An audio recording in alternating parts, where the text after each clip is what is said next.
So, these are the new two RC cars that I bought about 2 weeks ago now, and just doing a bit of maintenance on them.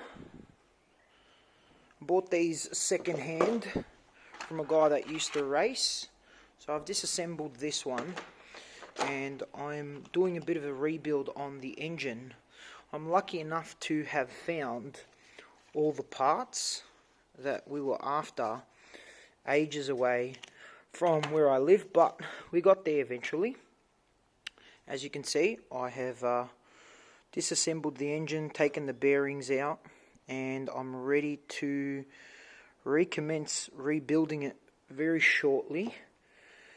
I won't go through a video of rebuilding the engine because there's plenty of those. Just wanted to do an overview of the cars.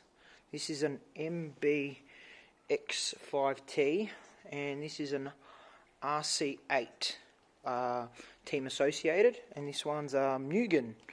And I got this toolbox with a whole heap of spare parts, which was pretty cool. The guy had over, I reckon, nearly $1,000 worth of spare parts and tools and everything, which was awesome.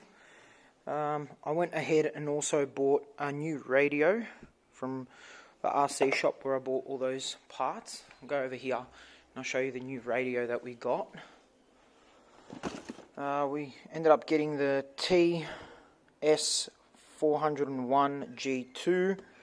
The guy at the hobby shop recommended I get a new radio because the one that came with it was fairly old. Here are the tyres that we have.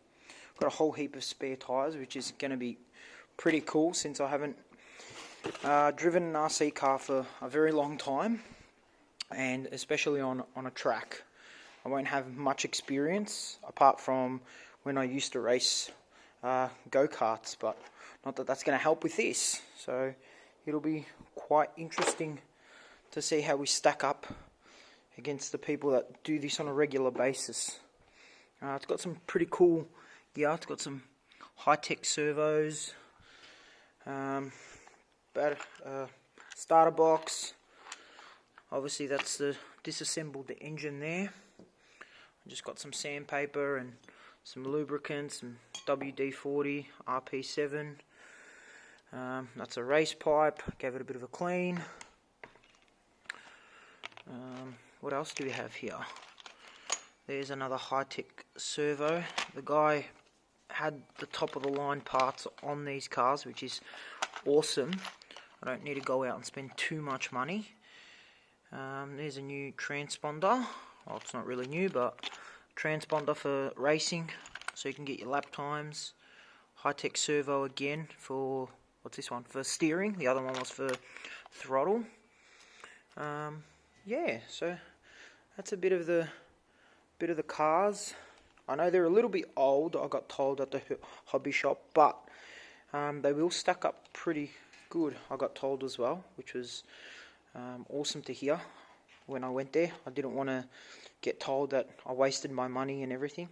So I bought this whole setup, the two cars and the engines, and I think it's can't remember the brand of the radio, but yeah, the radio was fairly old, but I did get a radio with that, and I'm going to use that with a couple of my WL Toys cars that I have.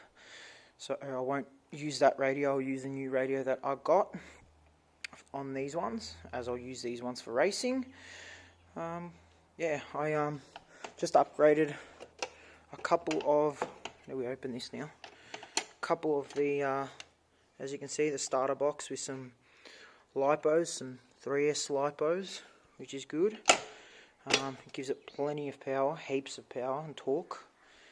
Yeah, that's about it really, and hopefully I get another video up soon of these being out on the track or out the front of the house, going crazy, making that beautiful nitro sound. Yeah, thanks guys for watching. If you like the videos, keep subscribing, and I'll get more up there of the RC cars and lots of other content from my actual car build, my Skyline, my jet ski, and lots of other cool hobbies that I have. Thanks guys.